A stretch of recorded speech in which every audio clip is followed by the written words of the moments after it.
આ છે solar tracker. Solar સીધા ને સીધા ઊભા રહે છે, પણ અમે આમાં નવું ઇનોવેશન કર્યું છે સોલર ટ્રેકર બનાવીને. જે બાજુ સૂરજ જાય એ બાજુ સોલર ફરે છે, એટલે વધુથી વધુ ઇલેક્ટ્રિસિટી જનરેટ થાય છે. આ જે બાજુ સૂરજ જાય એ બાજુ ઇલેક્ટ્રિસિટી જનરેટ થાય.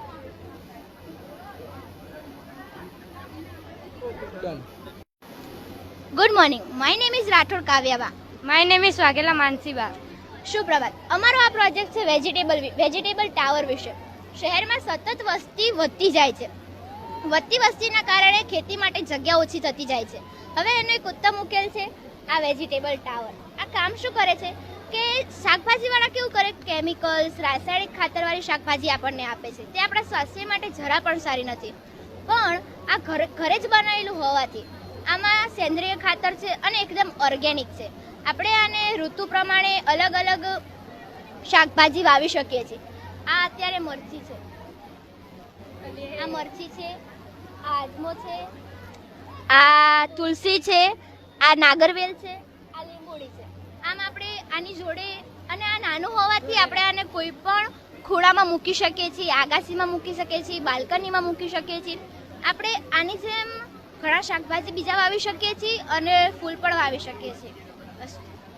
ખૂબ ખૂબ આભાર. તો મારું નામ છે પટેલ મંથન નરેન્દ્રભાઈ, અને આજે હું એર પોલ્યુશન કંટ્રોલ વિશે માહિતી આપવા જઈ રહ્યો છું. તો તમે શાંતિથી સાંભળવી મારી નમ્ર વિનંતી. તો અત્યારે દુનિયાભરના અનેક દેશોમાં પ્રદૂષણ ખૂબ જ વધી રહ્યું છે. તેની માટે મેં આ પ્રોજેક્ટ બનાવ્યો છે. તો આ પ્રોજેક્ટ દુનિયાભરના અનેક દેશોમાં ઉપયોગમાં લઈ શકાય છે. આનું નામ છે એર પોલ્યુશન કંટ્રોલર. અને આ પ્રયોગ કાર્બન ડાયોક્સાઇડ વાયુ, SOx, NOx જેવા ઘણા બધા વાયુને શોષીને હવા શુદ્ધ કરી શકે છે. CM સ્કૂલમાંથી ભણું છું. હું આજે વોટર કન્ઝર્વેશન એન્ડ મેનેજમેન્ટ ઉપરથી કંઈક કહેવા માગું છું.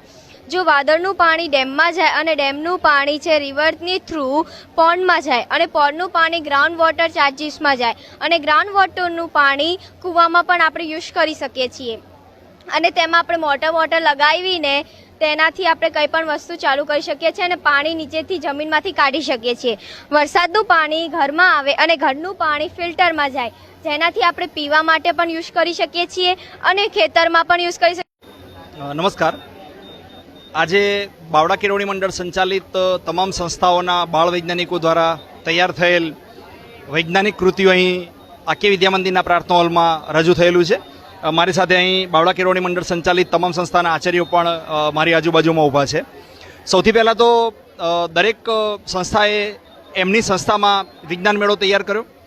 ત્યાંથી વિભાગવાર જે શ્રેષ્ઠ કૃતિઓ આવી, દરેક વિભાગ દીઠ 2, એમ અમારી 4 ઉચ્ચતર માધ્યમિક શાળાઓ છે, 5 વિભાગ છે, એટલે દરેક વિભાગમાં 2, એટલે કે 40 ટોટલ શ્રેષ્ઠ કૃતિઓ અહીં રજૂ કરવામાં આવી છે. એ જ રીતે 3 અમારી પ્રાથમિક સંસ્થાઓ છે. એ પ્રાથમિક સંસ્થાઓમાંથી પણ વિભાગ દીઠ 2, એમ ટોટલ 30 કૃતિઓ રજૂ કરવામાં આવી છે. એટલે કે 70 કૃતિઓ અત્યારે અહીં વિજ્ઞાન મેળામાં રજૂ થયેલી છે. અને બાળકોએ ખૂબ મહેનત કરી છે અને વિજ્ઞાન શિક્ષકોએ પણ તેમને ખૂબ પ્રોત્સાહન આપ્યું છે અને માર્ગદર્શન આપેલું છે, જેના આધારે અહીં સરસ મજાનો વિજ્ઞાન મેળો આપણે સૌ નિહાળી શકીએ છીએ.